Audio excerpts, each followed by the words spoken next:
A new analysis from the U.S. Chamber of Commerce reveals that American medical breakthroughs are helping people live longer, healthier lives, sometimes by decades. And that means an economic ripple effect as well, all for the good. Joining us from Washington, D.C. right now here live to break it all down for us is Brad Watts from the U.S. Chamber of Commerce. Brad, thanks for joining us here.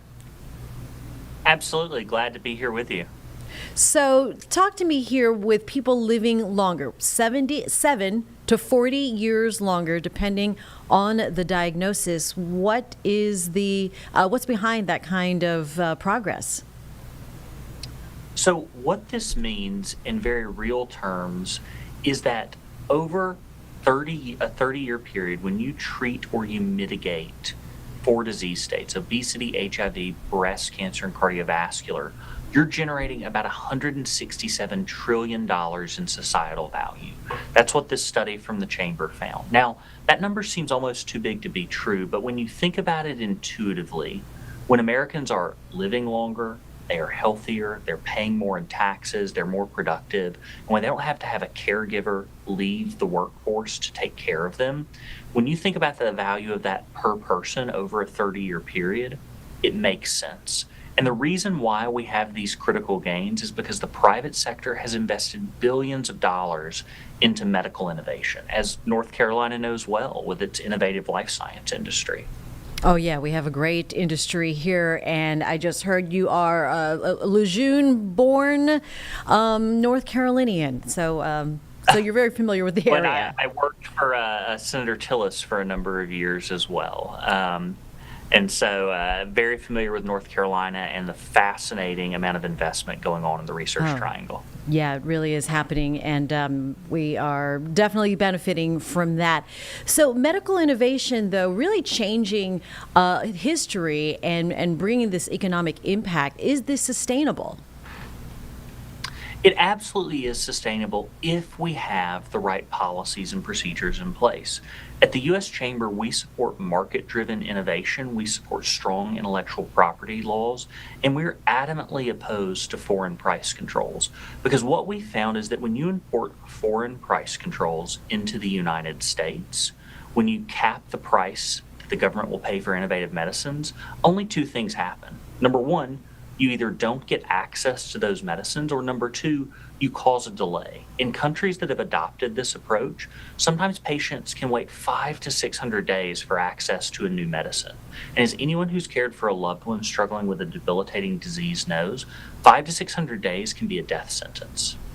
Yeah, absolutely. And then, so a healthier America is a stronger America in the way of economics.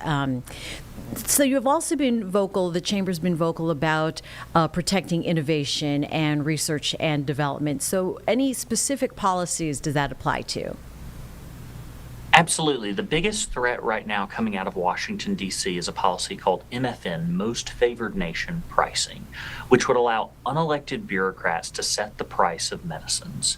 And now, while that may sound nice in the short term, again, in the long term, what will happen is you will have fewer treatments and fewer cures. And as we've shown, when you think about the ROI of medical innovation, 27 to 1, it not only makes economic sense, but there's also the human element. When people are living longer, when they're healthier, when they're happier, when they're more productive, these are our mothers, our fathers, our grandmothers, our grandfathers. These are real people who we want to share the joys of life with. We can't afford to muck up this economic success story and this human success story by importing failed foreign problems. What do you say to lawmakers then who argue that the drug pricing reform and the cost controls are more important than protecting innovation incentives? Two things. First, you're trading what appears to be a short term win for long term problems for American patients. And second, allow market driven solutions to fix the pricing problem. And we're seeing that right now. There are two companies who both have fantastically innovative treatments for obesity medication that are engaged in a price war, and the prices of their medicines are dropping precipitously. Why? Because patients are being given a choice and the market is working.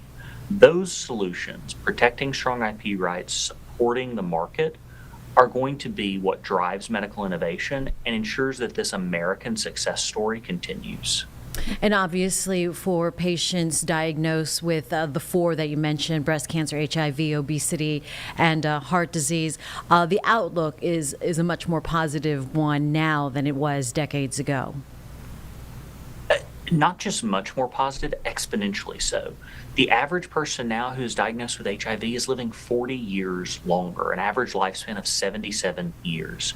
There's a statistic in this report that shows between 1989 and 2025, the mortality rate for breast cancer dropped 44%. These are our mothers, our sisters, our friends, right? These are real human lives, people that are living longer and getting the full joyful experience of life because the private sector invested in medical innovation. Yeah, very encouraging on the medical front, and better quality of a life too, to live much longer.